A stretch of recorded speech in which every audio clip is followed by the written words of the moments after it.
안녕하세요. 저는 일산에 사는 30대 남자입니다. 제가 더 이상 저와 같은 피해자가 생기지 않았으면 좋겠다고 생각해서 익명의 힘을 빌려 이곳에 글을 올리게 되었습니다. 저는 여기에 올라오는 사연들을 읽는 것으로 하루를 시작하곤 했었는데요. 그런 제가 글을 쓰고 있을 거라고는 생각을 못했습니다. 사연을 읽다 보니 저도 최근에 어처구니 없는 일을 겪게 되어서 여러분들께 들려드리려고요. 저는 2년 전에 파혼을 경험한 적이 있어요. 꽤 오랫동안 만났던 여자친구와 결혼을 약속했었는데 결국에 끝은 파혼이네요. 그 뒤로는 아직 좋은 짝을 만나지 못해서 이렇게 혼자 살고 있어요. 그렇다고 여자친구에게 문제가 있어서 파혼한 건 아니었고요.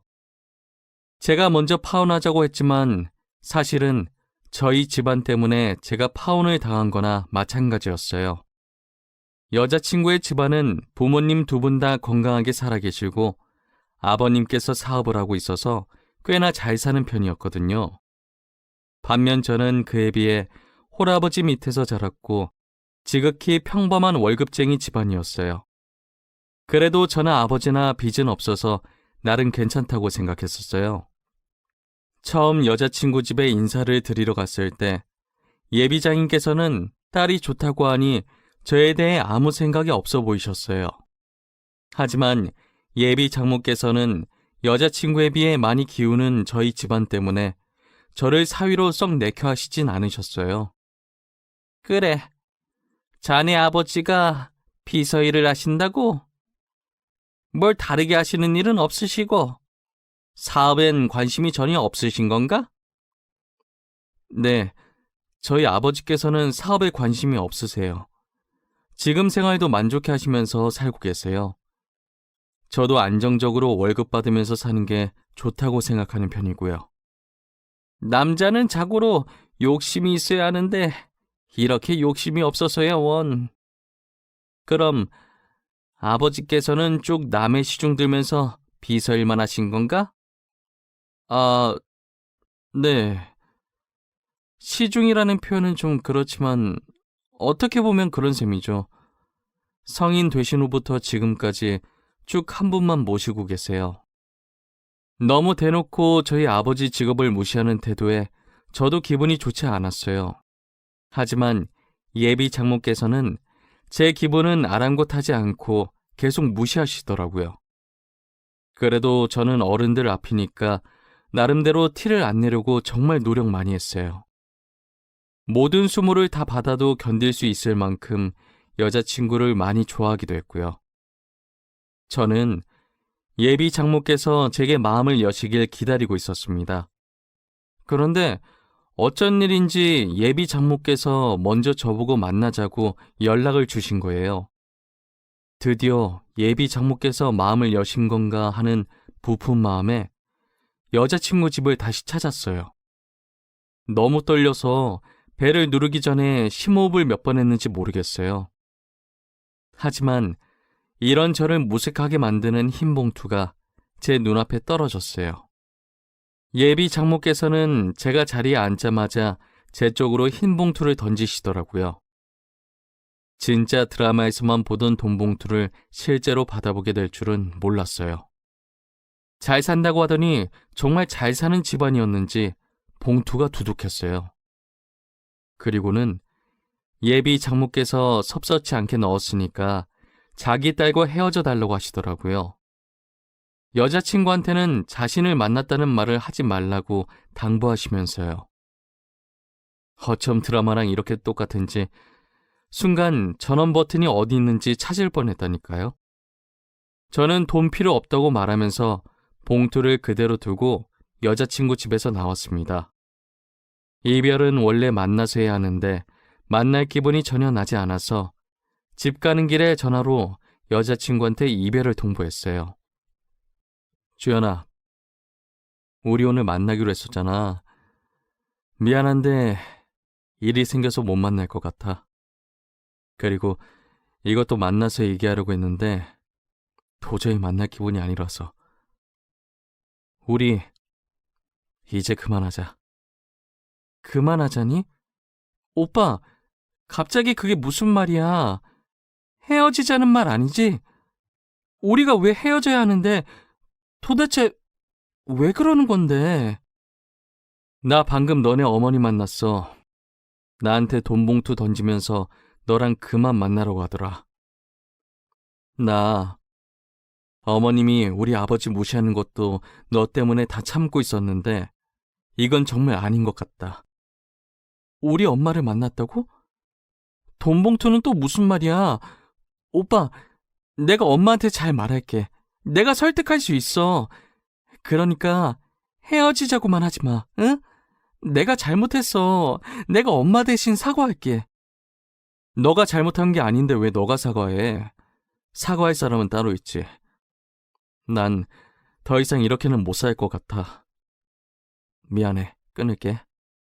저는 결국 여자친구한테 예비 장모와 있었던 일을 이야기하게 되었어요. 여자친구는 곧장 예비 장모에게 따진 것인지 얼마 지나지 않아서 예비 장모에게 연락이 오더라고요. 내가 주연이한테 말하지 말라고 그렇게 얘기했는데 그새 주연이한테 일러 바쳤니? 왜? 그 돈으로는 부족했던 게야? 그럼 더 줄게. 얼마면 되는데? 제가 돈 받고 나온 것도 아닌데 왜 말하면 안 되는데요? 제 입으로 제가 말하겠다는데 무슨 상관이에요? 어머니께서는 무슨 일이든 이렇게 돈으로 해결하셨어요? 그래, 돈이면 다 되는 거 아니니? 돈만 쥐어주면 다들 조용히 입 다물더라. 너가 돈을 가져본 적이 없어서 모르나 본데 세상은 원래 돈으로 살아가는 거야. 어떻게 어머니한테서 주연이같이 착한 아이가 태어났는지 모르겠네요. 이런 어머니를 둔 주연이가 참 불쌍해요. 저 당신 딸 만날 일 없으니까 다시는 연락하지 마세요. 제가 원래는 막말하는 성격이 아닌데 저도 모르게 말이 막 튀어나오더라고요. 그래도 여자친구가 좀 걸리긴 했지만 하고 싶은 말을 하고 나니 속은 조금 후련했어요. 저는 여자친구 없이도 잘 살아보려고 노력을 많이 했어요. 하지만 제가 너무 사랑했던 사람이라 불쑥불쑥 여자친구가 생각나긴 하더라고요. 그런데 얼마 지나지 않아 예비 장모에게 다시 연락이 오는 거예요. 지금 여자친구가 저와 헤어지고 나서 식음을 전폐하면서 시름시름 앓고 있다고요. 보다 못해 이대로 딸이 잘못될까봐 저한테 전화했다고 하시더라고요. 나 주연이 엄마인데 우리 딸이랑 만나는 건 아무 말 안 하겠네. 그러니 주연이랑 다시 만나주면 안 되겠나? 지금 저랑 뭐 하자는 거예요? 제가 그렇게 만만하세요? 헤어지라고 돈 봉투 던질 땐 언제고 지금은 다시 만나달라고요? 지금 주연이가 많이 아파. 자네랑 헤어진 이후로 밥도 안 먹고 방에서 나오질 않아. 혼자서 시름시름 앓고 있는데 햄이 된 사람이 할 수 있는 게 이거밖에 없는 것 같아서 전화했어. 주연이 저렇게 만드신 건 어머니예요. 어머니가 그때 제게 돈 봉투만 던지지 않으셨어도 저희는 이렇게 헤어지지 않았어요. 알아요? 그래, 다 내 잘못이야. 그러니 우리 주연이를 봐서라도 한 번만 용서해주면 안 되겠나? 내가 다시는 둘이 만나는 걸로 아무 말 하지 않겠네. 솔직히 이때까지 예비 장모가 했던 말과 행동을 생각해보면 다시 만나고 싶지 않았어요.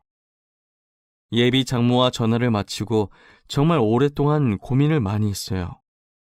애타게 기다리던 예비 장모에게 사과 문자까지 올 정도였으니까요. 하지만 저는 여자친구를 생각했던 것보다 훨씬 더 사랑했더라고요. 저는 결국 여자친구가 저와 헤어지고 힘들어한다는 말이 계속 머리에 맴돌아서 여자친구에게 연락해 다시 만나자고 했죠. 여자친구는 저와 다시 만나는 동안 예비 장모를 설득한 것인지 예비 장모가 먼저 여자친구한테 상견례를 하자고 말했다더라고요. 저는 들뜬 마음으로 아버지께 말씀드리고 아버지께서 편하신 날로 날짜를 잡았어요.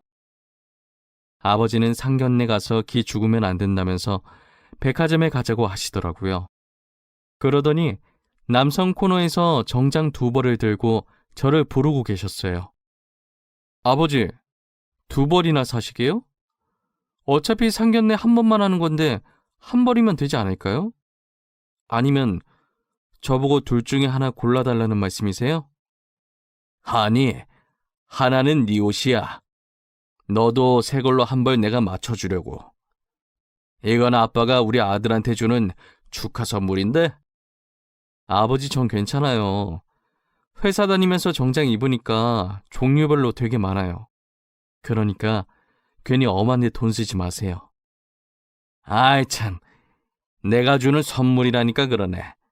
그리고 엄한 데 쓰는 게 아니라 우리 아들한테 쓰는 건데.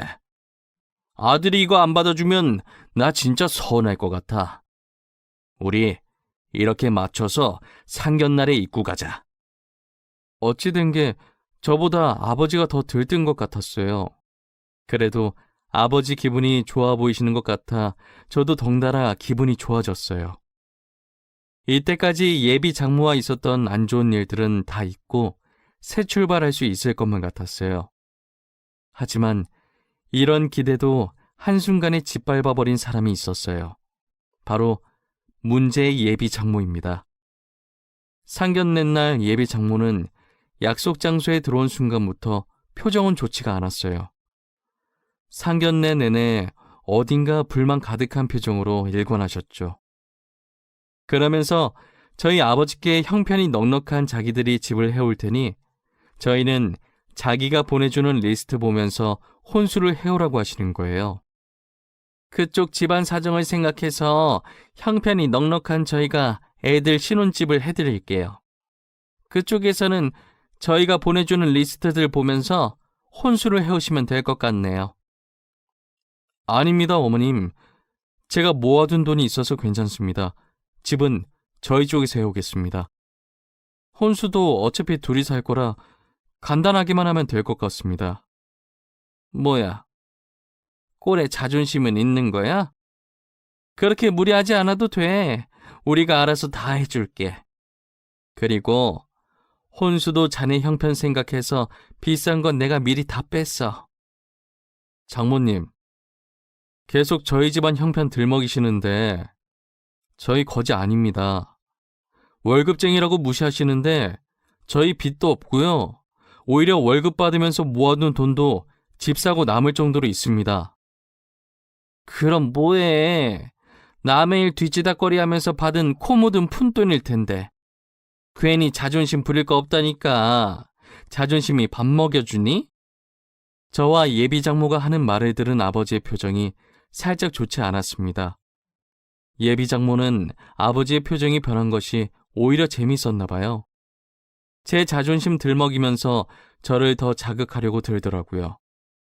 제가 맞받아치려고 하는데 저희 아버지께서 지금 뭐 하시는 거냐면서 지금 이게 상견례를 하러 온 것인지 사람을 가지고 놀려고 온 것인지 따지기 시작하셨어요.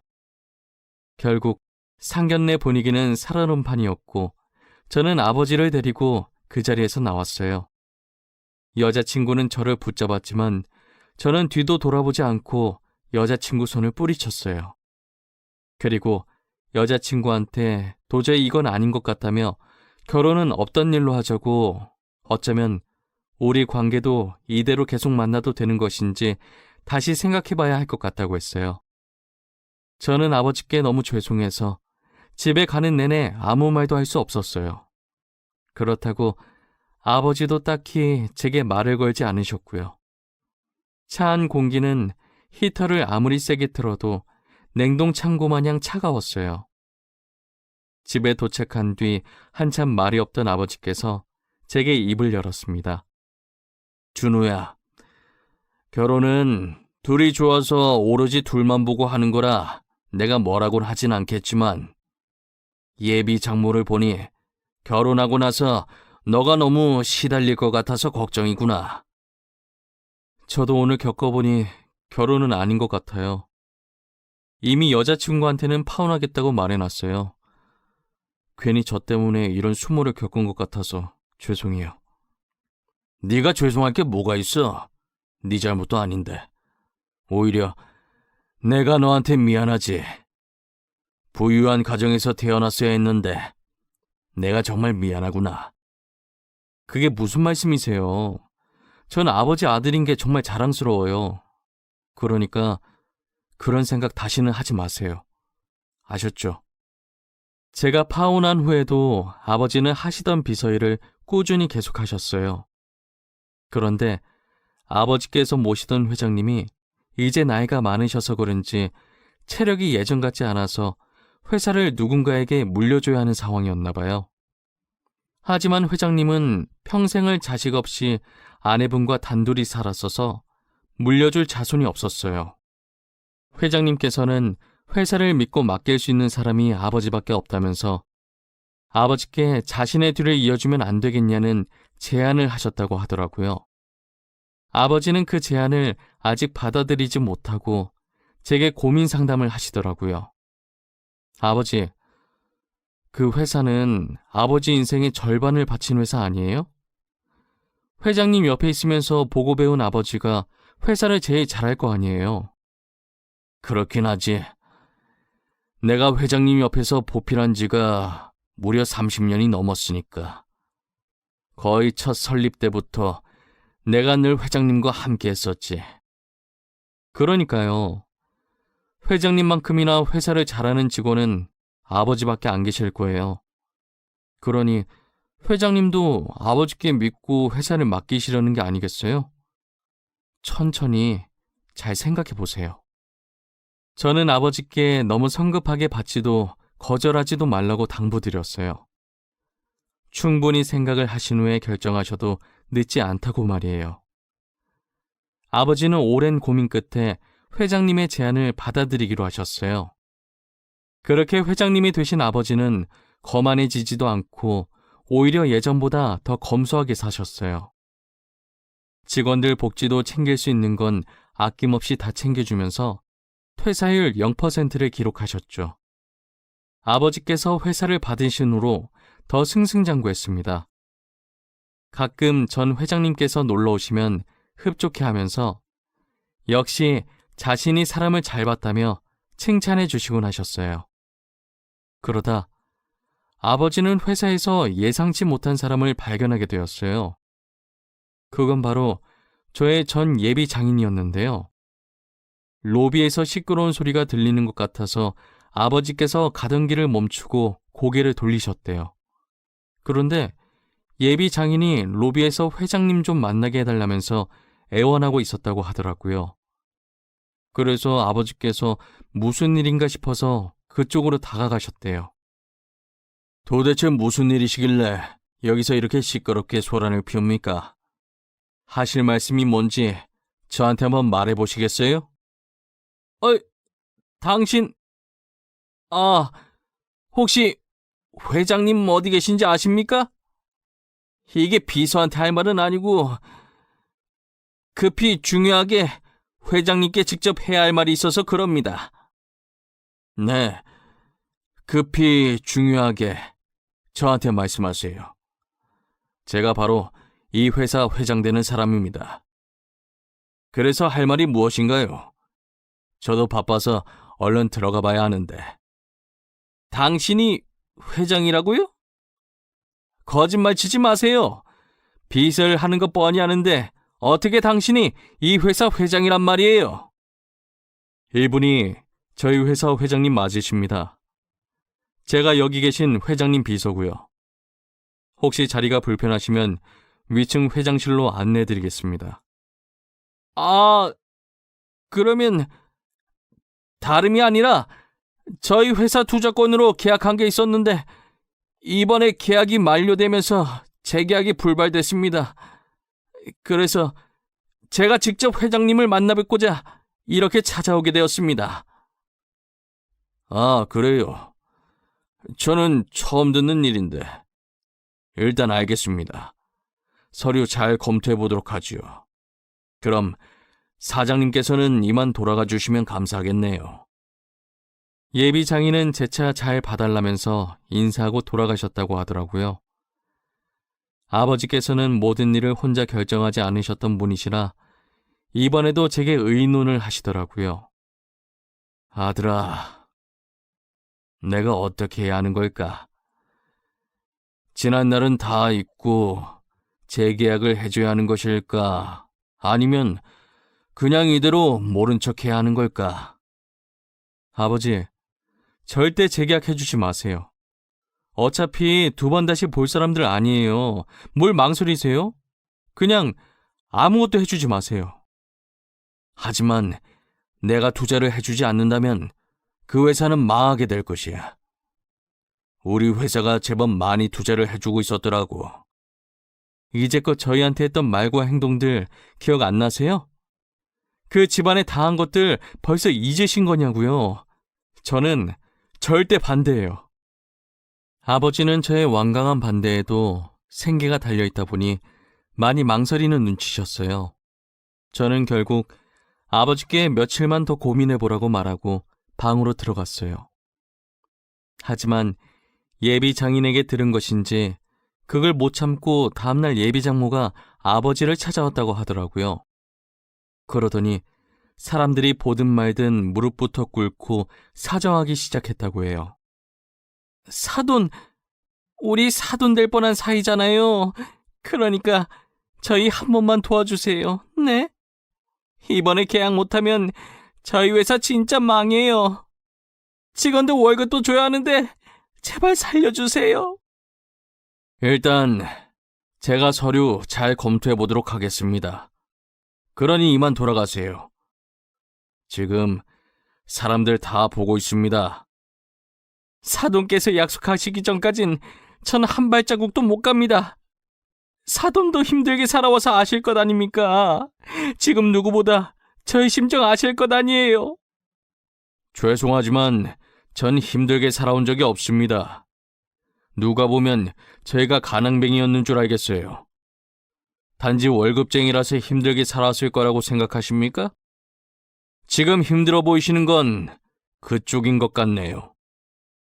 사돈, 그쪽이란요. 아무리 제가 지금 사돈 바지가랑이를 잡고 빌고 있다지만 말 정말 섭섭하게 하시네요. 그쪽이 뭡니까, 그쪽이? 제가 그쪽이라고 하니까 섭섭하세요? 제가 비서일한다고 했을 때 이미 그쪽으로 호칭 정리 끝난 것 아니었나요? 정말 변하신 게 하나도 없으시네요. 아버지는 솔직히 예비 장모께서 사람 다 보는 앞에서 무릎을 꿇길래 순간 마음이 약해지셨다고 해요. 하지만 제가 했던 말이 떠오르면서 그때의 수모가 생각나는 동시에 변하지 않는 예비 장모의 태도가 아버지 마음을 돌리는데 한몫한 것 같았어요. 울면서 빌어도 모자랄 판에 저렇게 목에 핏대 세우면서 따지고 들고 있으니 돈으로 흥한 자, 돈으로 망하게 만들고 싶다는 생각이 들었다고 하더라고요. 그래서 결론은 아버지께서 재계약을 하지 않으셨다고 합니다. 투자를 받지 못한 예비장인의 회사는 그렇게 직원 월급도 못 주고 망하게 되었다고 하더라고요. 아버지도 자신이 그렇게 독한 면이 있었는지 몰랐다고 하더라고요. 저는 예비장인이 그렇게 된 것이 아버지 탓이 아니니까 너무 개의치 말라고 했어요. 이렇게까지 된 건 다 자기들 업보 아니겠어요?